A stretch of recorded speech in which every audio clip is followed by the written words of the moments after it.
Alors, on va commencer d'abord avec l'USDINS que j'ai envoyé tout à l'heure dans le groupe. L'USDINS, là, je suis sur le graphique H4. Voilà, nous sommes en train de casser un niveau, c'est le plus haut depuis le 23, donc c'est même hier. Voilà. En tout cas, on a ce range là qui s'est installé depuis un bon moment. Voilà. Depuis le début du mois, d'accord, on a ce range là qui s'est installé. Actuellement, le prix est en train de casser le range.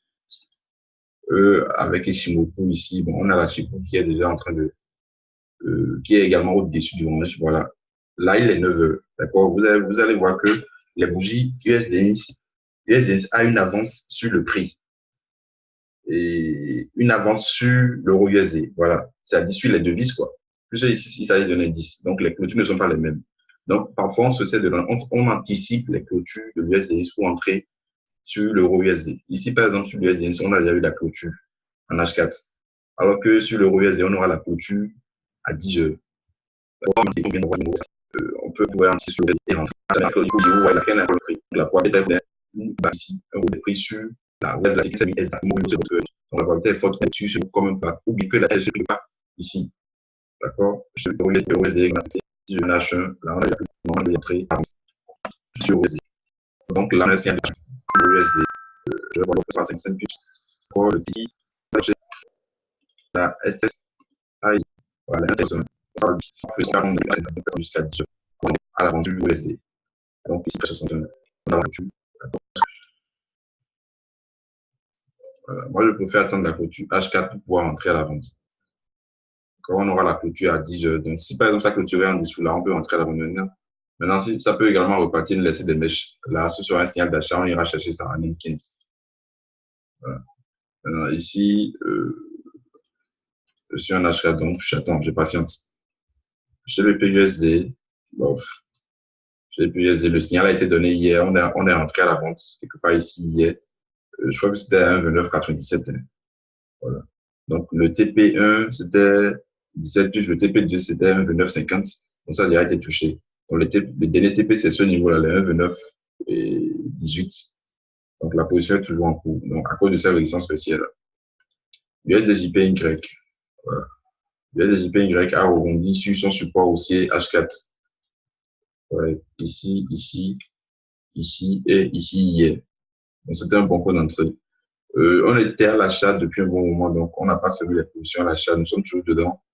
Donc là, le prix est reparti chercher les points d'entrée. Donc là, la probabilité est très forte qu'on ait un mouvement de hausse. Maintenant, on va ça savoir. Parce que vous avez également cette droite-là. Ça peut également rebondir ici. Donc peut-être déjà ici, on aurait déjà fermé les positions en cours.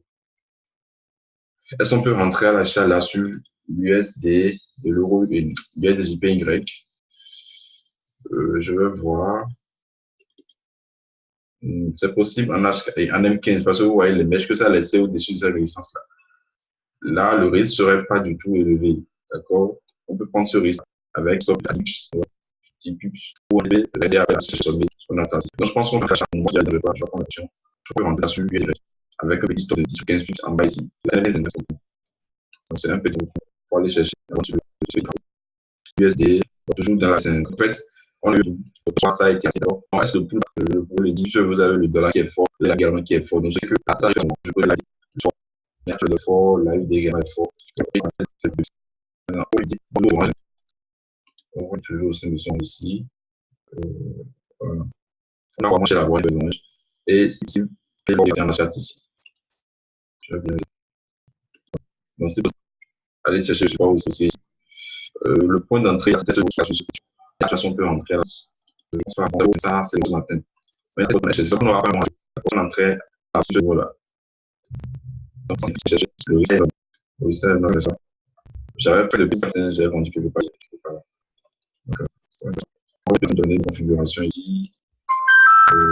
Je vais simplement coder avec les paires en GBP. Il y a un fort décalage donc, un 7 pour Teresa, mais le président de l'action européenne peut faire des c'est rapide, c'est spontané. Soit des GBP, la pièce des cadres. Les cadres, je peux rentrer à réintégrer. On a besoin de l'argent. On a besoin de rentrer, bon, là, on s'est formé, il y a pas les petits dossiers.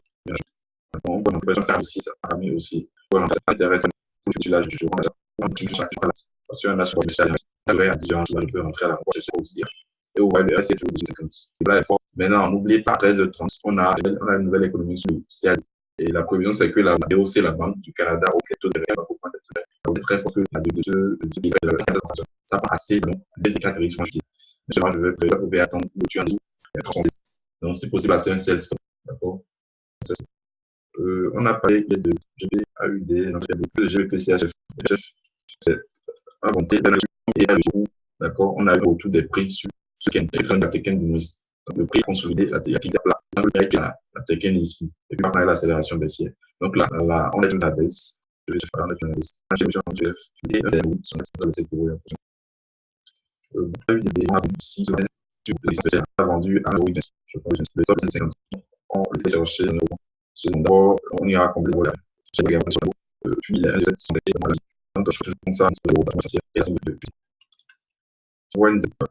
OneZD qui est la zone de le pas c'est cassé on le vend ici ça je toujours dans je vais un petit peu je vais faire plus sur les choses d'entrée avec des services voilà les premiers niveaux ça considère ce niveau là le place c'est le 114 d'abord et enfin aller chez la bonne inférieure donc